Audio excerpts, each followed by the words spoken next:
तो hey guys, welcome back to Nupur's vlog. तो जैसे आप लोगों को तो थंबनेल से पता चल ही गया होगा कि मैं किस टॉपिक पे बात करने वाली हूँ। जी हाँ, मैं आज स्मूथनिंग के बारे में बात करने वाली हूँ।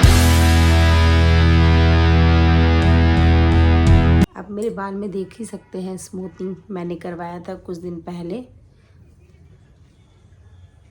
देख ही सकते हो, मैं इसके रियल रिव्यू देना चाहती हूँ। तो गाइस, मैंने 3 साल पहले करवाया था स्मूथनिंग। ठीक है, जब मेरे भाई का शादी था उस समय मैंने स्मूथनिंग करवाया था 3 साल पहले। ठीक है, मेरे बाल लगभग डेढ़ डेढ़ 2 साल बहुत अच्छे रहे। ठीक है, फिर मैं जब करवाने सोच रही थी, मतलब हाल फिलहाल में ही करवाने सोच रही थी, 1 साल पहले जब मैं करवाने सोच रही थी तो मुझे बेबी कंसीव हो गया। अब बेबी कंसीव हो गया तो मुझे हो गई कंप्लीट बेड रेस्ट, क्योंकि प्रॉब्लम थी। कंप्लीट बेड रेस्ट हो गई और उसके बाद फिर करवाना पॉसिबल नहीं था। उसके बाद फिर बेबी हो गई और बेबी को छोड़ के जाके 4-5 घंटे, हाँ गाइस, इसमें लग जाते हैं 4-5 घंटे। 4-5 घंटे जाके पार्लर में बैठना पॉसिबल तो नहीं है, खास करके ब्रेस्ट फीडिंग वाले को। ठीक है, क्योंकि बेबी को बार बार फीडिंग करवाना पड़ता है, तो 4-5 घंटे वहाँ पर जाके बैठना पॉसिबल नहीं। और गाइस, फाइनली मैंने टाइम निकाल कर करवा ही लिया, स्मूथनिंग मैंने करवा ही लिया और बाल आज आपके सामने हैं। तो गाइस, स्मूथनिंग करवाए हुए मुझे 1 वीक हो गए हैं। तो अब मैं असली सच क्या है, क्या बकवास है, मैं सारा चीज़ बताऊंगी। ठीक है, टाइम प्लस पैसा, हाउस वाइफ हूँ, टाइम प्लस पैसा दोनों का हिसाब दूंगी। तो आइए जानते हैं क्या है। तो मेरे बालों का हाल क्या था गाइज़, आपने पिछले वीडियो में देखा ही था, पहले वीडियो में भी देख चुके हैं आप। मैंने बहुत सारे वीडियो पोस्ट किए, उसमें आप देख ही सकते हो कि मेरे बाल का हाल कैसा था और अब क्या है। ठीक है, अब ये है रियल मैटर। मैं इधर पिक्चर भी लगा दूंगी कि पहले मेरे बाल कैसे थे और अब क्या है। तो गाइज़, पहले मेरे बाल थिक, वेवी, फ्रीजी, बारिश में झाड़ू बन जाते थे। झाड़ू सुबह सुबह 10-15 मिनट डेली स्ट्रगल होती थी बालों के पीछे। कंघी करो, सीरम लगाओ, चोटी बांधो, तो ये सब में 10-15 मिनट निकल ही जाते थे। प्लस ऊपर से बच्चे की टिफ़िन, किचन का काम, मतलब मुझे मेंटल पीस चाहिए था। ये गाइस, आपको बताती हूँ कि इसके क्या क्या स्टेप हैं। ठीक है, स्टेप शुरू करने के पहले उन्होंने मेरा बाल चेक किया। ठीक है, उसकी डेंसिटी, उसके लेंथ,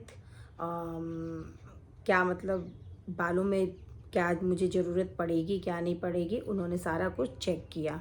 उसके बाद स्टेप 1 में होता है हेड वॉश। ठीक है, सबसे पहले उन्होंने मेरा हेयर वॉश कर, तो गाइज़ उन्होंने सबसे पहले मेरा वॉश किया। वॉश में आपका लगभग 10 मिनट्स लग ही जाता है। ठीक है, पहले उन्होंने शैम्पू लगाया, उसके बाद उन्होंने कंडीशनर लगा के कुछ देर के लिए छोड़ दिया, जिसमें आपका 10 मिनट्स लग ही जाता है। तो गाइज़, वॉश करने के बाद वे लोग ब्लो ड्राई कर रहे हैं।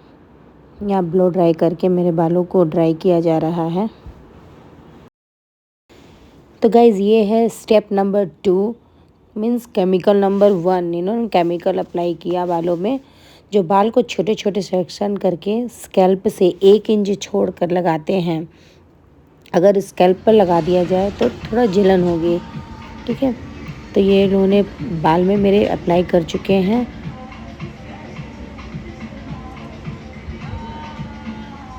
वॉश फिर से वॉश किया, वॉश करने के बाद ब्लो ड्राई, उसमें लगभग आपके 20 मिनट निकल ही जाते हैं। तो गाइस, फोर्थ स्टेप में होती है आयरनिंग, जो सबसे लंबी प्रोसेस होती है, लंबी मतलब टाइम टेकिंग होती है।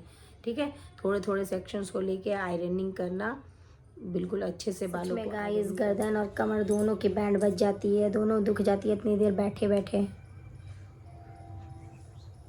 पर क्या कर सकते हैं। प्लस पॉइंट भी है गाइस, वो लोग बीच बीच में कॉफ़ी और स्नैक्स पूछते रहते हैं आपको।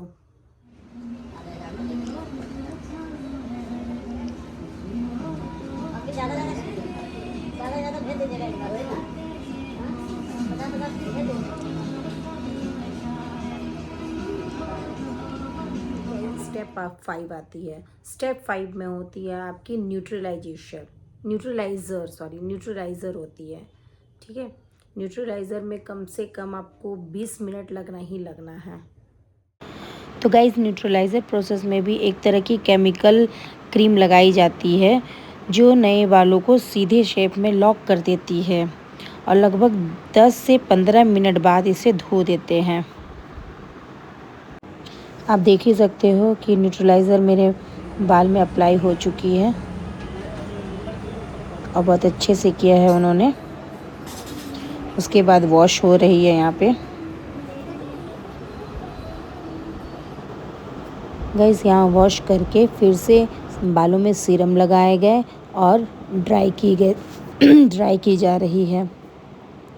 तो इस प्रोसेस में लगभग 30 मिनट्स लग जाते हैं।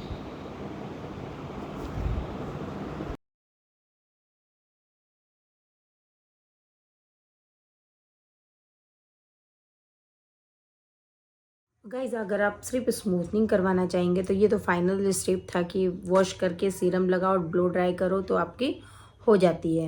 लेकिन जब आप केराटिन करवाएंगे तो उसके में एक और प्रोसेस होती है, उसमें प्रोटीन दिया जाता है। हाँ, उसके लिए एक और क्रीम लगाई जाती है उसके ऊपर, इस स्कैल्प पे पूरी और क्रीम लगाई जाती है। तो गाइस, यहाँ पर मुझे वो प्रोटीन दे दिया गया है और उसे अच्छी तरह रैप कर दिया गया है और इसे 30 मिनट्स रखना होता है गाइस। लेकिन इसके बाद वॉश नहीं होते हैं। इसे रैप खोल के सीधे ब्लो ड्राई किया जाता है और उसके बाद आयरनिंग की जाती है। तो ये गाइस, ये केमिकल आँखों में बहुत लगते हैं। पूरा जलन होती है, आँखों में जलन होती है और नोज़ में भी जाने पर खांसी हो सकती है, इसीलिए मास्क दिए जाते हैं पहनने के लिए। और आँख तो गाइस इतना जलता है ना कि मत पूछो।